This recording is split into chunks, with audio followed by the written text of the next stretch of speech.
যে ডিভাইসটা দেখতে পাচ্ছেন এটা হচ্ছে এয়ারবাডস 2 প্রো লাইভ বাই ইউইউ। তো এটাতে কিন্তু এএনসি আছে। আবার দেখুন এটা কিন্তু আপনার পপ আপ উইন্ডো হবে, যেটা হচ্ছে অ্যাপেলে।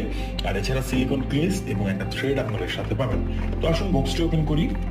প্রিমিয়াম একটা প্যাকেজিং এ আসে উইউর সকল প্রোডাক্টই। তো এটাও এটার থেকে ব্যতিক্রম একদম না। তো এখানে আমরা কোন দিক দিয়ে ওপেন করবো? উপরটি ওপেন করি। দেখেছেন প্যাকেজিংটা এই হচ্ছে, এখানে আপনারা দেখতে পাচ্ছেন এরকম থাকবে। এখানে শুরুতেই বুঝতে পারছেন একটা কেবল আছে, অবশ্যই এটা লাইটনিং কেবল হবে। এখানে আপনি একটা কেস এবং একটা হ্যান্ডেল পাবেন এর সাথে। ওকে, এখানে ভেতরে একটু ডকুমেন্টেশন একটা থ্রেড আপনারা পাবেন। এটা সাইডে রাখছি। এখানে আপনারা পেয়ে যাবেন উইউ এয়ারবাডস প্রো লাইট। এটা কিন্তু একদম আপডেট, যেটা অ্যাপল এয়ারপডস প্রো সেটা স্পিকার আছে, দেখবেন যে একটা আওয়াজ হবে টিং টিং করে। তো এখানে আমরা এখন